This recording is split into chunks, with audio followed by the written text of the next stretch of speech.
Joy students, कैसे आप सब? आई होप आप सब बहुत ही अच्छे होंगे। तो पहले स्टूडेंट्स, आप सभी का स्वागत है आप सभी के प्यारे से YouTube channel Jharkhand math zone पे। सबसे पहले जय श्री राम दोस्तों आप सभी को। आइए आज जो है कि हम लोग स्टार्ट करने जा रहे हैं झारखंड अधिविधि परिषद द्वारा आयोजित झारखंड इंटरमीडिएट परीक्षा 2024 mathematics class 12 lecture number 3 start करेंगे। और मैं आपको जैसे कि पता है कि मेरा जो पढ़ाने का तरीका है बहुत ही यूनिक है। और मैं क्या करता हूं, पढ़ाने से पहले ही बच्चों को क्लियर कर देता हूं टुडेस टारगेट के बारे में। सॉल्व मॉडल पेपर मैथ 2024, ठीक है ना। आज जो है कि लेक्चर 3 हो रहा है।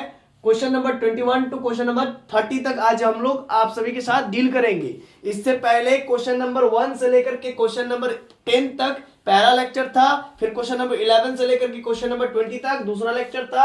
आज क्वेश्चन नंबर 21 से लेकर के क्वेश्चन नंबर 30 तक ये तीसरा लेक्चर होने जा रहा है। 1 मार्क्स का प्रत्येक क्वेश्चन है, 4 ऑप्शन दिया रहता है, देख सकते हैं। क्वेश्चन नंबर 1 बनाएंगे, चलिए आइए, ठीक है ना। क्वेश्चन नंबर 1 बनाने से पहले आप लोगों को मैं ये बता दूं, क्वेश्चन ये दिया हुआ कि if the vectors ai cap plus 3j cap minus 2k cap and 3i cap minus 4j cap plus bk cap are collinear then find the value a, b। तो बहुत ही सिंपल क्वेश्चन है। कैसे बनेगा? सबसे पहले तो आप क्या कर लीजिए, r1 वेक्टर बराबर लेट कर लीजिए ai cap plus 3j cap minus 2k cap, ठीक है, कॉमा फिर r2 वेक्टर बराबर मान लीजिए, r2 वेक्टर बराबर मान लीजिए 3i cap minus 4j cap plus bk cap. दोनों के दोनों कॉलिनियर है। कॉलिनियर का मतलब होता है एक ही लाइन पर, कोलिनियर, ठीक ना, एक ही लाइन पर। या फिर आप कह सकते हैं इस प्रकार से, देखिए कॉलिनियर है ना, तो कॉलिनियर है इसका मतलब ये है कि r1 वेक्टर जो है ना वो पैरेलल है r2 वेक्टर के, है ना। इस प्रकार से जरा देखिए, r1 वेक्टर ये है और r2 वेक्टर ये है, कॉलिनियर, ठीक है, एक ही लाइन पर है। आप कह सकते हैं एक ही लाइन पर है तो एक ही प्लेन पर है, ठीक है ना। आप इसको ऐसा भी कह सकते हैं कि एक ही लाइन पर है दोनों वेक्टर, एक ही लाइन पर है दोनों वेक्टर्स। आप इसको इस प्रकार से भी कह सकते हैं, ये r1 वेक्टर है कुछ इस प्रकार से है ना, ये r1 वेक्टर है और ये r2 वेक्टर है, दोनों एक ही लाइन पर है ना, एक ही लाइन पर, कोलिनियर, एक ही लाइन पर। अब कोलिनियर वेक्टर पैरेलल भी होते हैं, ऑब्वियस सी बात है, r1 r2 के पैरेलल है ना, एक ही तरफ है, ठीक। तो अब इस ये क्या इंप्लाई करता है, ये इंप्लाई ये करता है कि r1 जो वेक्टर होगा ना, r1 जो वेक्टर होगा वो होगा लैम्डा टाइम्स r2 वेक्टर, ये होगा। कॉलिनियर का यही मतलब होता है, ठीक है ना। आप लोग पढ़े होंगे कॉलिनियर का केस में। तो r1 का वैल्यू लिखिए ai cap plus 3j cap minus 2k cap, क्या लिखिएगा, minus 2k cap, minus 2k cap बराबर लैम्डा r2 का वैल्यू क्या है 3i minus 4j plus bk cap, bk cap. तो ai cap plus 3j cap minus 2k cap equals to 3 lambda i cap minus 4 lambda j cap plus b lambda k cap, ठीक है। यहां तक तो clear हो गया आप लोगों को? बात बताइए, समझ में आया कि नहीं आया? आई होप यहां तक तो क्लियर हो गया होगा। आप जरा देखिए, दोनों तरफ कंपेयर कीजिएगा तो क्या मिलेगा, i को i के साथ ले जाइए तो 3 लैम्डा बराबर कितना हो गया a, इक्वेशन नंबर 1। फिर क्या आपको मिल रहा है, माइनस 4 लैम्डा बराबर हो गया 3, ये माइनस 4 लैम्डा इक्वल्स टू 3, और लैम्डा बराबर तब कितना हो गया, माइनस 3/4, माइनस 3/4, ठीक है। इसी प्रकार से बी लैम्डा बराबर कितना हो गया तब, माइनस के 2। यहां पर देखिए बी लैम्डा बराबर माइनस 2 हो गया, ठीक है ना। यहां तक तो क्लियर है। अब इधर वाला मैं इरेज करूंगा और इधर ही बताऊंगा, ठीक है। ध्यान दीजिएगा आप लोग ध्यान दीजिएगा। इसके बाद फिर मैं इधर ही बताऊंगा इस चीज को, जरा समझिए क्या कहना चाह रहा हूं। अब लैम्डा का वैल्यू तो आ चुका है, ठीक है। अब 3 लैम्डा बराबर क्या है, a है, तो 3 इंटू लैम्डा का value minus 3/4 equals to a, तो ये माइनस 3×9/4, तो a का वैल्यू आ गया माइनस 9/4। फिर जरा देखिए बी लैम्डा बराबर कितना, माइनस 2, तो भाई b बराबर होगा माइनस 2/लैम्डा, माइनस 2 लैम्डा का वैल्यू कितना है, minus 3/4, minus 3/4, minus minus cancel हो जाएगा तो होगा 2/1 और ये 4/4 3, मतलब 4 दूनी 8, 8/3 है ना। तो बी का वैल्यू भी निकल गया। तो कुल ये ए है ना, ये ए। तो कुल मिलाकर के हमको क्या चाहिए, ए कॉमा बी, ए कॉमा बी चाहिए। तो ए का वैल्यू हमारा आया हुआ -9/4 और बी का वैल्यू आया है 8/3, 8/3। तो -9/4 और 8/3, -9/4 8/3, ये वाला बी ऑप्शन हो गया। -9/4 8/3, B option is the correct. ठीक है, आगे बढ़ते हैं। चलिए नेक्स्ट क्वेश्चन है, if A is a non zero vector. तो ए कोई non zero vector, non zero कहने का मतलब इसका मैग्नीट्यूड जीरो नहीं होगा, ऑब्वियस सी बात है। नॉन जीरो मतलब ऐसा भी आप लिख सकते हैं, नॉन जीरो वेक्टर है of magnitude A, this implied that, दिया क्या हुआ, ए का मैग्नीट्यूड क्या है, ए है। Non zero vector of magnitude ए का मैग्नीट्यूड ए है। And lambda a non zero scalar, तो और लैम्डा क्या है, नॉन जीरो स्केलर है। ठीक है, then lambda A vector will be a unit vector, lambda A vector will be a unit vector. और आपको बहुत अच्छे से मालूम है यूनिट वेक्टर का जो मॉडुलस होता है ना, मतलब यूनिट वेक्टर का जो मैग्नीट्यूड होता है वो होता है 1। ठीक है ना, क्या बोला है, lambda A vector will be a unit vector, इसीलिए यूनिट वेक्टर का मॉडुलस 1 होता है, यानी कि मैग्नीट्यूड 1 होता है। आपको बहुत अच्छे से मालूम है मैग्नीट्यूड रहे तो या मॉडुलस रहे तो इस प्रकार से बढ़ता है, बांट दीजिए। लैम्डा मैग्नीट्यूड ए का मैग्नीट्यूड क्या है, स्मॉल ए है, ए का मैग्नीट्यूड क्या है, स्मॉल ए है, ए का मैग्नीट्यूड क्या है, स्मॉल ए। ठीक है, ए का magnitude small A equals to 1। This implied that A का वैल्यू क्या हो गया, 1/1/लैम्डा, 1/1/लैम्डा। तो ए का वैल्यू 1/1/लैम्डा। ठीक है, ऑप्शन डी इज करेक्ट, A/1/लैम्डा मतलब मैग्नीट्यूड ऑफ लैम्डा। ठीक है ना, आइए आगे बढ़ते हैं। क्वेश्चन नंबर 3 कुछ इस प्रकार से है, 23 कुछ इस प्रकार से है, वेक्टर ए बराबर I cap plus 3j cap plus 7k cap B बराबर दिया गया है, the projection of A on B. तो बहुत ही आसान है, ए ऑन बी निकालना है। तो ए ऑन बी निकालने का तरीका क्या होता है, ऊपर में ए डॉट बी लिखिए और नीचे में मैग्नीट्यूड ऑफ बी, क्योंकि ए ऑन बी बोले तो यहां पर बी है तो बी का मैग्नीट्यूड, अगर बी ऑन ए बोलता तो यहां पर ए होता, तो यहां पर ए का मैग्नीट्यूड। आई होप आप लोग बातें समझ में आ रही होगी। तो ए वेक्टर ऑन बी मतलब ए का बी पर प्रोजेक्शन, ए का वैल्यू लिखिए I cap plus 3j cap plus का 7k कैप, अब बीच में डॉट, बी का वैल्यू क्या है, वेक्टर बी का value 2i cap minus 3j cap plus 6k cap. ठीक है, वेक्टर बी का value 2i cap minus 3j cap plus 6k cap.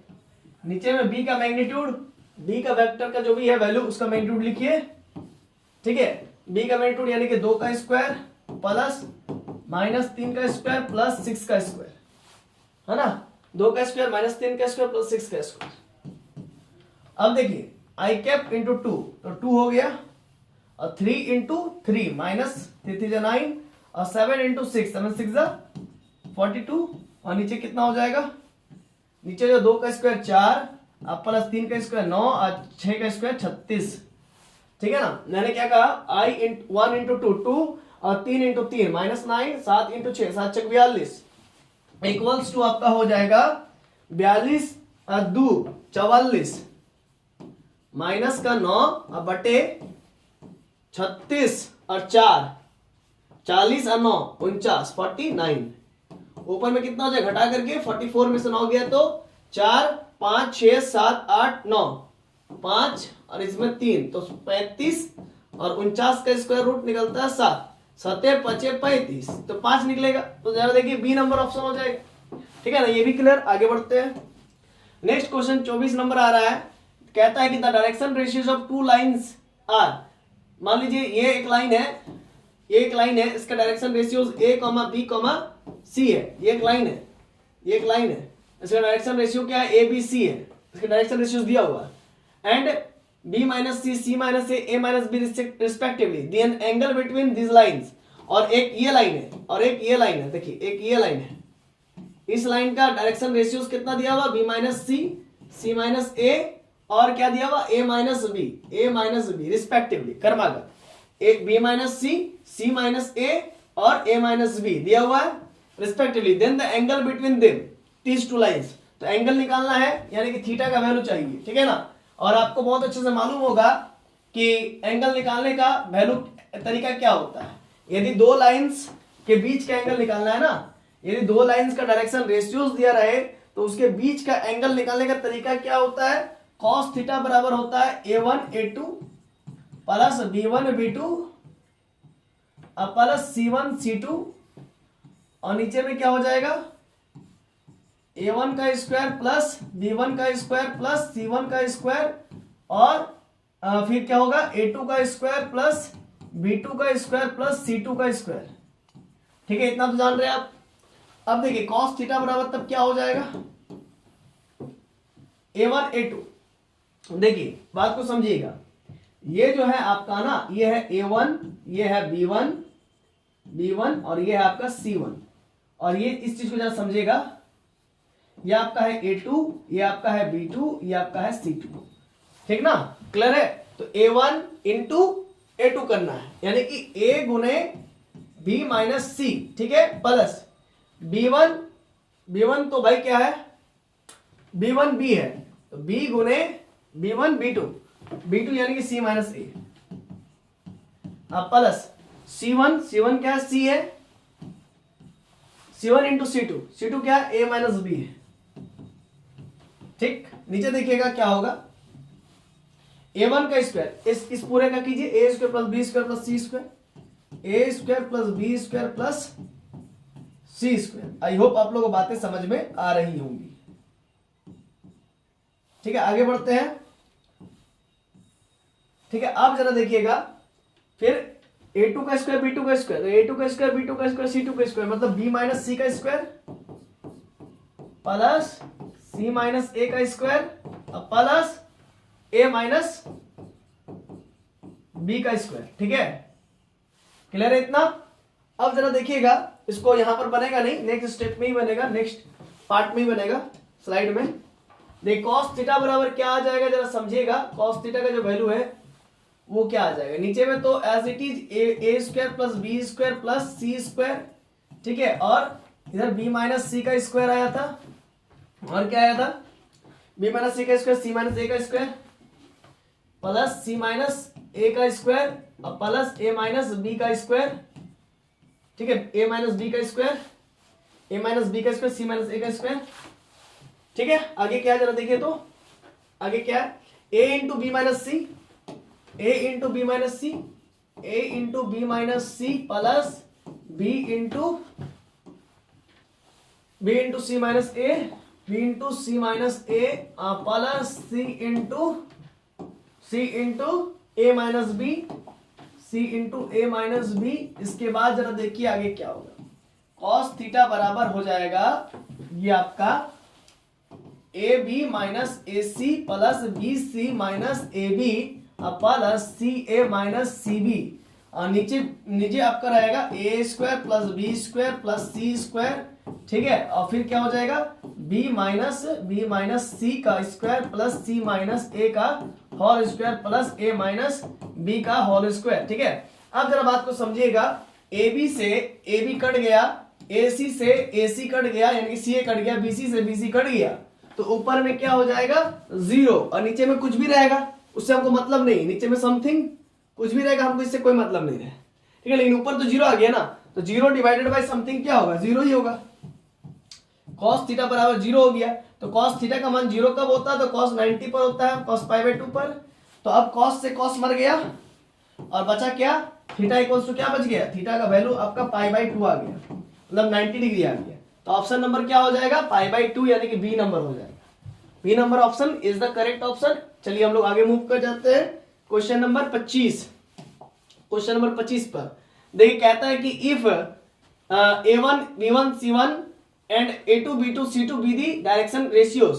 कोई बात नहीं, ये मान लीजिए पहला लाइन है और ये मान लीजिए दूसरा लाइन है, ये पहला लाइन, ये दूसरा लाइन, लाइन 1 लाइन 2। चलिए ठीक है, इसका डायरेक्शन रेशियो लाइन 1 का है a1 b1 c1, लाइन 2 का direction ratios a2 b2 c2 with the direction ratios of the 2 parallel lines. अच्छा, ये दोनों पैरेलल है, एक मिनट, तो इसको हमको इरेज करना पड़ेगा और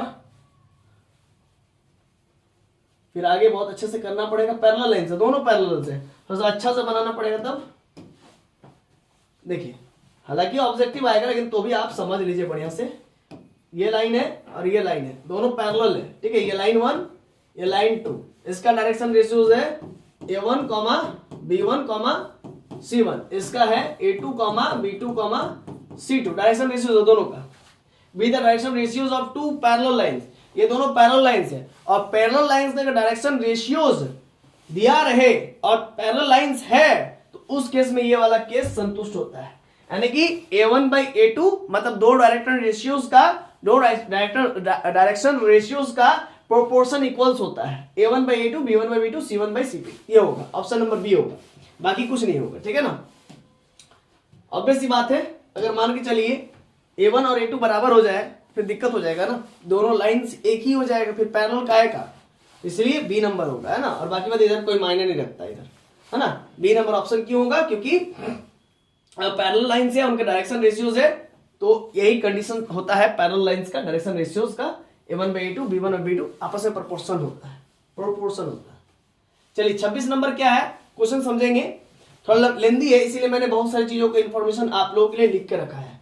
मदर, फादर एंड सन, माँ है, पापा है और बेटा है। Line up at a random for a family picture, तो फोटो खिंचवाने हम लोग जाते हैं ना मार्केट में, तो अभी तो मोबाइल हो गया है, पहले जब मोबाइल नहीं था तो उस समय फैमिली फोटो लोग खिंचवाने जाते थे स्टूडियो में। तो मदर, फादर और सन, एक परिवार में माँ है, पापा है और उसका बेटा है, बस। अब ये बेटा जो है कि लायक है या नालायक है हमको नहीं मतलब है, हमको क्वेश्चन बनाना है। तो मदर, फादर एंड सन है, line up at a random for a family picture, family picture लेना है, ठीक है ना। मदर है, फादर है एंड सन है।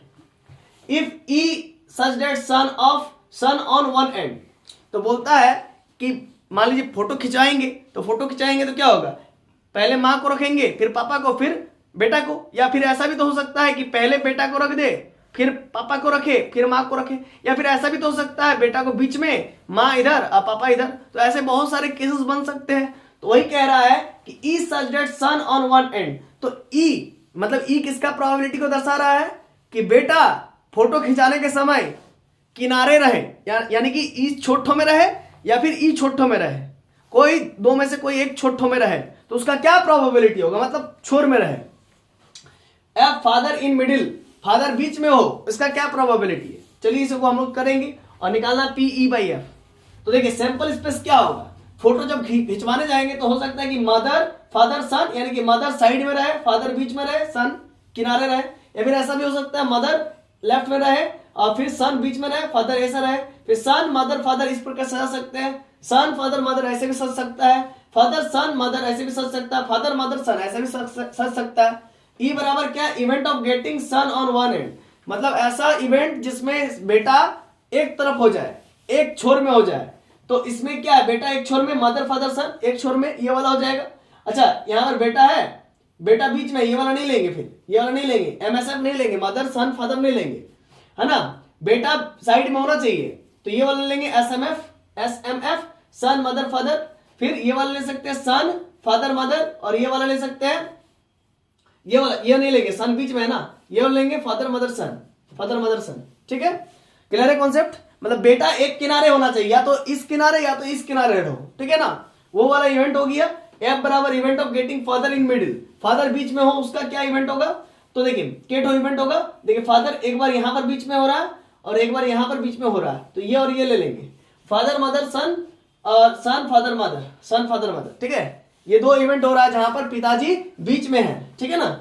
अब आइए आगे बढ़ते हैं। देखिए PE/F का फॉर्मूला होता है P intersection F, E intersection F और नीचे में PF। तो E इंटरसेक्शन F पहले निकाल लीजिए क्योंकि ऊपर में चाहिए ना E इंटरसेक्शन F। तो E इंटरसेक्शन F का मतलब देखिए E और F में क्या कॉमन है, E और F में क्या कॉमन है, हम कलर चेंज करके आपको समझाने की कोशिश कर रहे हैं। E और F में क्या कॉमन है, देखिए यहां पर भी MFS है, यहां पर भी MFS है, ठीक है ना। यानी कि मदर फादर सन, यहां पर भी मदर फादर सन है, यहां पर SFF है, SFM, और यहां पर SFM है ना। तो E और F में क्या कॉमन आ रहा है, E इंटरसेक्शन F में क्या कॉमन आ रहा है, यही दोनों कॉमन आ रहा है। रेड वाला को लिख देंगे उठा करके, तो यहां पर लिख दिया है मदर फादर सन और सन फादर मदर, ठीक है, यही दोनों कॉमन है। कॉमन ले लिए, ठीक है। P इंटरसेक्शन F बोले तो इसका कॉमन का हमको प्रोबेबिलिटी चाहिए, तो E इंटरसेक्शन F में कितना है, 2 है, ठीक है। टोटल प्रोबेबिलिटी सैंपल स्पेस में कितना है, टोटल सैंपल स्पेस में 1 2 3 4 5 6, तो 2/6 हो जाएगा, 2/6 यहाँ 2 था, कट के 1/3 हो जाएगा।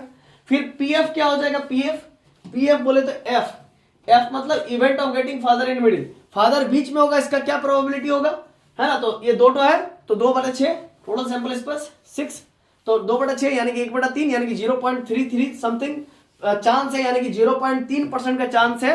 यानी कि आप कह सकते हैं, अगर परसेंटेज में कहना चाहेंगे तो आप कह सकते हैं कि 30% का चांस है कि फादर बीच में आ जाए, है ना, फादर बीच में आ जाए। तो 2/6 है ना, फादर बीच में आ जाए, 2 ही परिस्थिति आ रहा है, एक तो यहाँ पर एक तो यहाँ पर, तो 2/6, टोटल सैंपल स्पेस 6 है, ठीक है। तो 2/6 हो गया यानी कि 1/3। अब PE/F का formula P intersection F by PF, P intersection F का फॉर्मूला क्या है, 1/3, ऊपर 1/3, PF का फॉर्मूला 1/3, नीचे में सेम कट के 1 आ जाएगा। तो PE/F का फॉर्मूला 1 आ गया, तो PE/F का वैल्यू क्या आ गया, 1। तो ये डी नंबर ऑप्शन करेक्ट। आइए आगे बढ़ते हैं नेक्स्ट क्वेश्चन की ओर। नेक्स्ट क्वेश्चन कुछ इस प्रकार से है कि इफ PA नेगेशन, मतलब A के नहीं होने का प्रोबेबिलिटी 0.2 है, B के होने का प्रोबेबिलिटी 0.5 है, B/A का प्रोबेबिलिटी 0.4 है। मतलब B तभी होगा जब A हुआ होगा, मतलब B तभी हो सकता है जब A होगा। B is occurs when A is already occurred, समझ पा रहे हैं ना, इसका मतलब ये होता है 0.4 है। Then PA/B, A is occurred when B is already occurred, है ना, इसका मतलब यही होता है। तो PA/B निकालना है, तो बहुत ही आसान है, सॉल्यूशंस वी हैव, हम लोग के पास क्या दिया हुआ उसको लिखेंगे। PA नेगेशन मतलब A के नहीं होने का चांस कितना है, 0.2%। अब B के होने का चांस कितना दिया हुआ, 0.5%। अब B के होने का चांस जब A हो गया है तो वो कितना दिया हुआ, 0.4 है।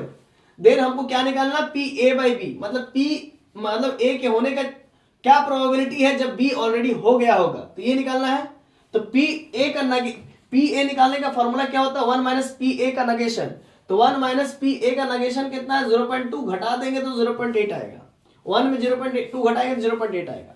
PB/A निकालना है क्या, नहीं, PA/B निकालना है, PA/B।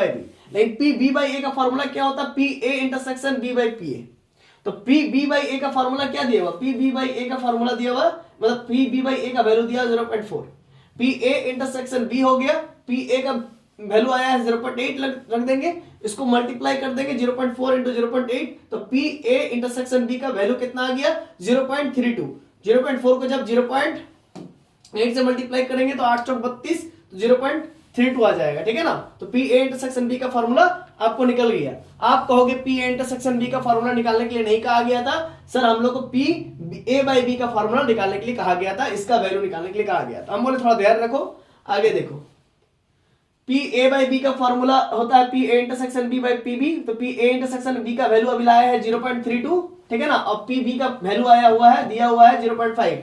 PB का देखिए, P इंटरसेक्शन B का 0.32 दिया हुआ, मतलब 32 दिया हुआ, और B के होने की संभावना 0.5 दिया हुआ है, तो B के होने की संभावना 0.5 दिया हुआ, और PA इंटरसेक्शन B के होने की संभावना ये दिया हुआ 0.32, मतलब 0.32 दिया हुआ।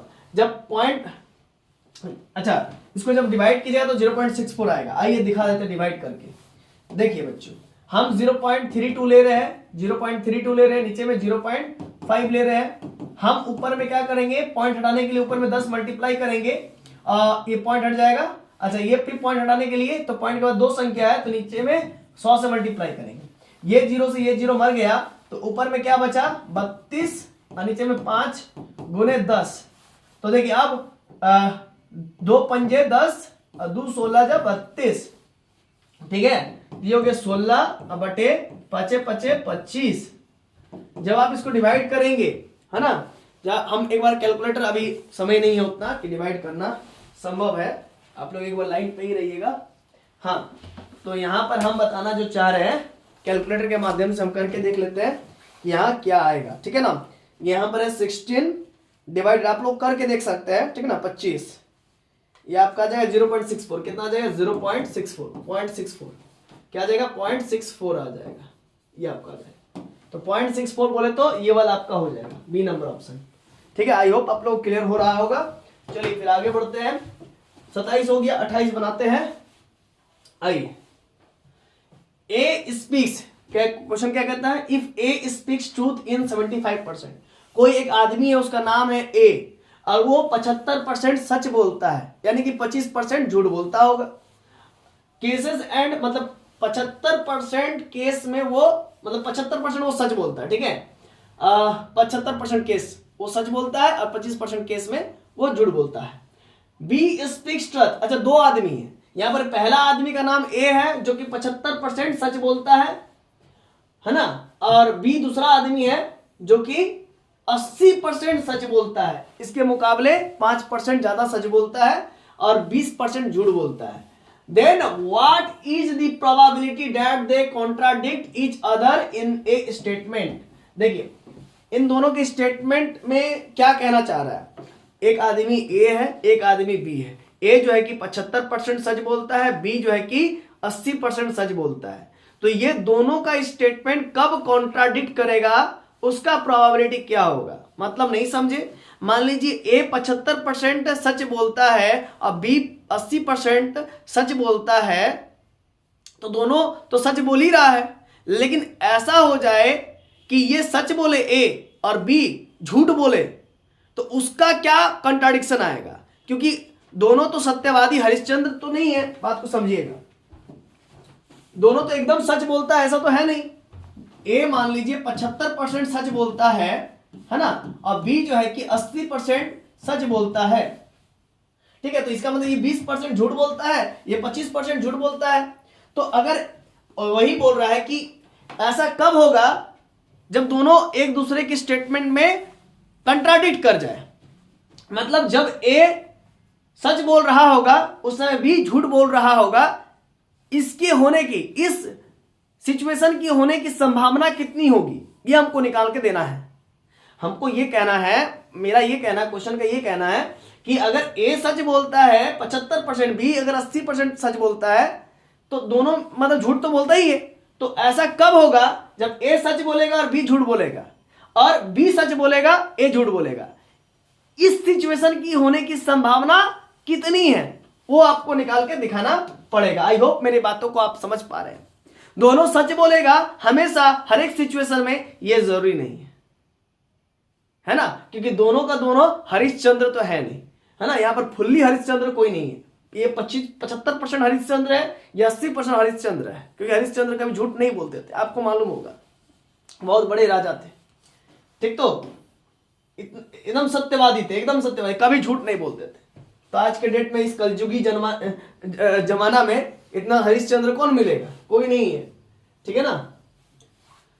तो पी ए जो है कि 75% सच बोलता है, तो 100 में 75% सच बोलता है, तो सच बोलने की संभावना 75/100 मतलब 3/4, इसका सच बोलने की संभावना 3/4।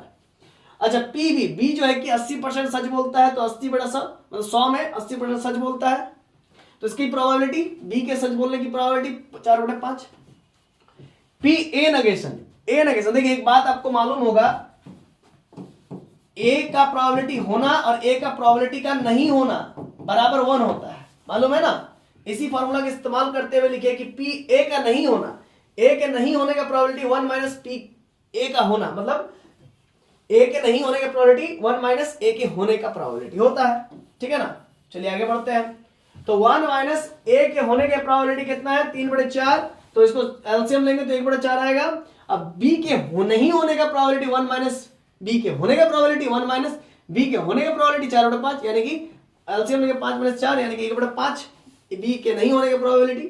आगे आइए, अब प्रोबेबिलिटी ईच अदर कॉन्ट्राडिक्ट, वैसा सिचुएशन बताइए जब ए सच बोले, वैसा सिचुएशन बताइए जब ए सच बोले और बी झूठ बोले, तो बी झूठ बोलेगा तो उसका नेगेशन हो जाएगा। अब प्लस जब ए झूठ बोले नेगेशन और प्लस बी सच बोले, तो वो क्या हो जाएगा, वो हो जाएगा ओनली बी। देखिए हम क्या कह रहे हैं कि कॉन्ट्राडिक्ट होना चाहिए ना, कि एक सच बोले एक झूठ बोले, इसकी क्या संभावना है, मतलब अगर ए 75% सच बोलता है, बी 80% सच बोलता है, और दोनों का दोनों एक दूसरे में म्यूचुअली इंडिपेंडेंट है, आप कह सकते हैं दोनों ही इंडिपेंडेंट इवेंट है। इंडिपेंडेंट इवेंट कैसे है, अगर कोई सच बोलेगा तो दूसरा झूठ बोलेगा, कोई झूठ बोलेगा तो दूसरा सच बोलेगा, ऑब्वियस सी बात है। ऐसा हो सकता है कि मान के चलिए कि अभी इस वक्त जब हम वीडियो बना रहे हैं तो अभी रात हो रही है, तो हो सकता है कि दो आदमी यही ए और बी को हम खड़ा कर दे। ए बोलेगा कि अभी रात हो रही है, तो 75% में वो कह रहा है कि हाँ भाई 75% जो सच बोलता है उसी के अंतर्गत वो सच बोल रहा है कि अभी रात है। अब बी बोल रहा है कि नहीं अभी दिन है, तो दोनों एक दूसरे का कॉन्ट्रडिक्शन कर गया ना। तो वही चीज यहां पर समझाना चाह रहे हैं। तो ए सच बोल रहा है, बी झूठ बोल रहा है। पता नहीं कि आप मेरा वीडियो को सुबह को देख रहे हैं या शाम को देख रहे हैं, वो तो हमको नहीं मालूम है, ठीक है ना। अब मान लीजिए ए जो है कि सच बोल रहा है और बी झूठ बोल रहा है। ऐसा भी हो सकता है कि अभी जो है कि ऐसा हो जाए कि अभी रात ना होकर के दिन रहे, या फिर किसी समय रात ही है, तो बी बोल रहा है कि हाँ अभी रात है और ए बोल रहा है कि अभी दिन है। ऐसा भी हो सकता है, मतलब बी सच बोल रहा है और ए झूठ बोल रहा है, ऐसा भी तो हो सकता है। तो दोनों का दोनों इंडिपेंडेंट इवेंट है कि नहीं। चलिए तो आगे बढ़ते हैं। और आपको बहुत अच्छे से मालूम है इंडिपेंडेंट जब इवेंट होता है तो पी ए इंटरसेक्शन बी का फॉर्मूला होता है P A into P B का नेगेशन, अब plus P A intersection B का फॉर्मूला होता है पी ए का नेगेशन इंटू पी बी, ठीक है ना। ये इंडिपेंडेंट इवेंट के लिए होता है। अब पी ए का वैल्यू था 3/4, पी बी का नेगेशन 1/5, पी ए का देख लीजिए आप सारा यहां पर निकाल के रख चुके हैं। पीबी का नेगेशन 1/5, पी ए का नेगेशन 1/4, पी ए का नेगेशन पी ए का वैल्यू 3/4, पी बी का वैल्यू 4/5। जस्ट यहां पर हमने पुट कर दिया पी ए का वैल्यू, बी का नेगेशन, ए का नेगेशन, बी का वैल्यू, है ना, बी के होने का प्रोबेबिलिटी। अब देखिए 3/20 और 4/20, तो ये 20 कैंसिल 20, 3 + 4 7, 7/20 हो गया।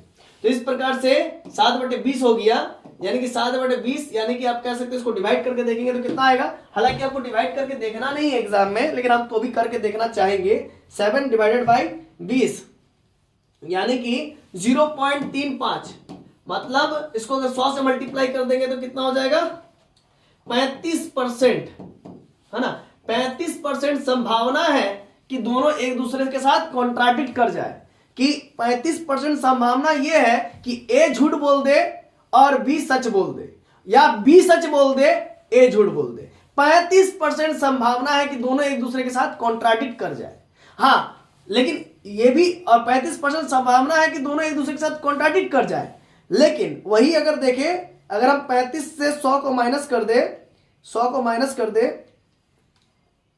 यानी कि 65% संभावना है कि दोनों सच बोल दे, दोनों सच बोल दे 65% की संभावना है ना, या दोनों झूठ बोल दे 65% की संभावना है। दोनों एक साथ झूठ बोल दे या दोनों एक साथ सच बोल दे, इसका संभावना है 65%। और जबकि दोनों एक दूसरे का कॉन्ट्राडिक्शन करने लग जाए, यानी कि ए अगर झूठ बोले बी अगर सच बोले, या बी झूठ बोले ए अगर सच बोले, इसका संभावना 35% है। सोच पा रहे ना, दोनों एक दूसरे को कॉन्ट्राडिक्ट करे, यानी कि 7/20 आंसर आ रहा। सिंपल, उतना हम लोग डिटेल गहराई में नहीं घुसेंगे, डायरेक्ट एक ऑप्शन कर देंगे 7/20। क्लियर है। आइए आगे बढ़ते हैं। 28 हुआ। अब आप लोग बताते हैं 29 नंबर। A and B are event such that P A का वैल्यू 1/2, पी बी का वैल्यू 7/12 और ए इंटरसेक्शन नहीं, A negation union B negation का वैल्यू 1/4 दिया हुआ। Then find A and B, तो पी ए का वैल्यू 1/2, पी बी का value 7/12, A negation union B negation का वैल्यू 1/4 दिया हुआ। देन ए एंड बी, तब ए और बी क्या होगा, इंडिपेंडेंट इवेंट होगा, पूछ रहा है म्यूचुअली एक्सक्लूसिव होगा, या सी नंबर बोथ होगा, म्यूचुअली एक्सक्लूसिव और इंडिपेंडेंट होगा, या D number none of this. इन चारों में से आपको सही करना है। पी ए का वैल्यू दिया, बी का वैल्यू दिया हुआ, ए नेगेशन यूनियन बी नेगेशन का वैल्यू भी दिया हुआ है।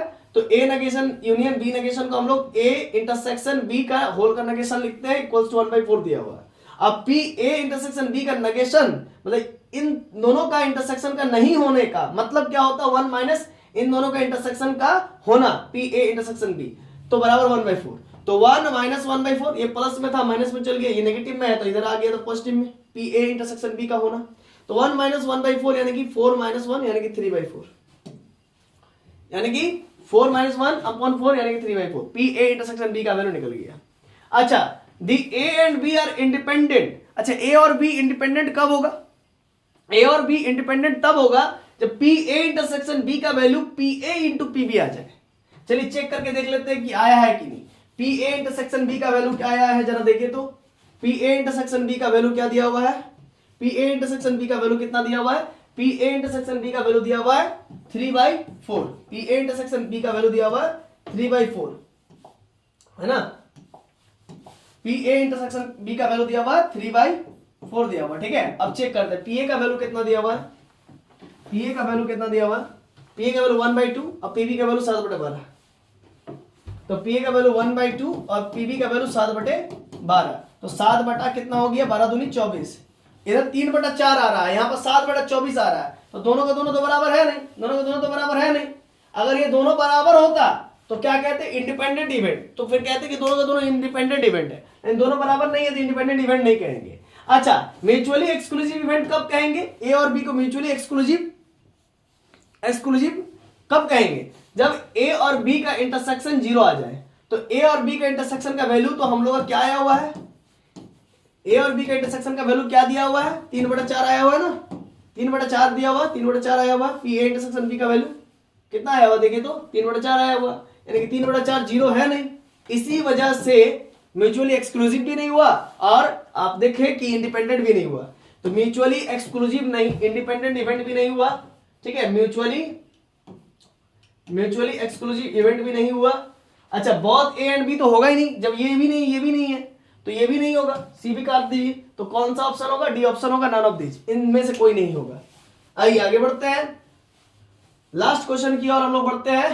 देखिए, the corner points of the bounded feasible region determined by a system of a linear constants are 0,3, 1,1 and 3,0। देखिए, सबसे पहले क्वेश्चन क्या कहता है उसको समझिए। The corner points of the bounded feasible reason, अब बाउंडेड फिजिबल रीजन क्या होता है वो भाड़ में जाए, आपको वो नहीं समझना। देखिए क्या कहना चाह रहा है, बाउंडेड फिजिबल रीजन मतलब जो बाउंडेड रहता है उसी को बाउंडेड फिजिबल रीजन कहते हैं, जहां पर रीजन बाउंडेड रहता है और उस एरिया को निकालने वाला जो स्थिति होती है उसी को बाउंडेड रीजन कहते हैं और या फिजिबल रीजन कहते हैं। खैर उतना नहीं जाना है, आप सीधा क्वेश्चन बनाइए। The corner points of the bounded feasible reason is, तो 0,3, तो 0,3 इस जगह पर होगा, y एक्सिस पे x 0 होता है तो 0,3 यहां पर होगा कहीं। अच्छा, फिर 1,1, ये 1,1 पोजीशन होगा कहीं, ये x का वैल्यू 1, ये y का वैल्यू 1। अच्छा, इस प्रकार से x का वैल्यू 3, y का वैल्यू 0, तो 3,0 इस पोजीशन पर होगा, इस पोजीशन पर, ठीक है। और ये जो रीजन है ये 3 पॉइंट से घिरा हुआ क्षेत्र है, इसी रीजन को हम लोग कहते हैं फिजिबल रीजन। हालांकि ये आपको जानना नहीं है, ये आपको फिजिबल रीजन है, यहां तक तो समझ गए। लेट z बराबर px plus q y, z बराबर px प्लस क्यू वाई, है ना, z बराबर px plus q y, where p and q, p, q is greater than 0, ठीक है। The condition of p and q, p और q को condition निकालना है, show that the minimum of z, ताकि z का वैल्यू मिनिमम आए। z का वैल्यू मिनिमम कब होगा, जब आप x और y का वैल्यू ये लेंगे, x का वैल्यू 3 लेंगे, y का वैल्यू 0 लेंगे, x का वैल्यू 1 लेंगे और y का वैल्यू 1 लेंगे। मतलब पहला कंडीशन ये, दूसरा कंडीशन ये, मतलब z का वैल्यू मिनिमम कब होगा, जब आपका ये दोनों वैल्यू लेंगे तब। तो z बराबर px प्लस क्यू वाई है, तो x का वैल्यू 3,0 लेंगे, तो x का वैल्यू 3 लिए, y का वैल्यू 0 लिए, तो ये कंडीशन है मिनिमम का, दिया हुआ ना मिनिमम का कंडीशन। फिर x का वैल्यू 1 लेंगे, y का वैल्यू 1 लेंगे, ठीक है ना, तो भी मिनिमम कंडीशन आएगा, x का वैल्यू 1 लेंगे, x का वैल्यू 1, y का वैल्यू 1, तो p प्लस q। तो आप जानते हैं ये भी मिनिमम का कंडीशन गिवन है। z और z दोनों बराबर है, तो z के बदले p प्लस q और इधर z के बदले 3p और q इंटू 0, 0 खत्म, 3p। अब देखिए q बराबर ये 3p, इधर का प्लस p, इधर का आएगा तो माइनस p, तो 3p में से माइनस p जाएगा, हाँ, तो क्या बचेगा, 2p बचेगा, तो p बराबर q/2, तो p बराबर आपका क्या मिल गया, p बराबर वैल्यू क्या मिल गया, q/2 मिल गया, है ना, p बराबर q/2। तो देखिए यही कंडीशन है ना, p बराबर q/2, option number B is the correct answer, p बराबर q/2। आई होप आप लोग को बातें समझ में आ गई, ये सारे के सारे क्वेश्चन समझ में आ गया।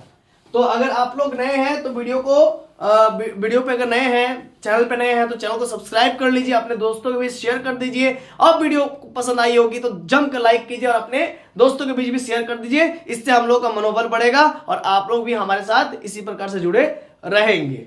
और अगर कोई भी प्रॉब्लम है, कोई भी समस्या है, तो हम लोग व्हाट्सएप पे भी है, इंस्टा पे भी है, फेसबुक पे भी है और गूगल प्ले स्टोर पे भी है, झारखंड मैथ जोन के नाम से, ठीक है ना, सेम लोगो से ही है। और नंबर ये रहा, अगर कहीं डाउट है तो आप फोन करके पूछ सकते हैं या व्हाट्सएप के जरिए सारे इंपॉर्टेंट क्वेश्चंस या मोस्ट प्रोबेबिलिटी है, जो मोस्ट प्रोबेबल क्वेश्चन है वो भी इंपॉर्टेंट क्वेश्चंस हमारे से ले सकते हैं। हमारा रेसिडेंशियल जो ट्यूशंस हुआ वो धनबाद झारखंड में, है ना, इतना काफी है।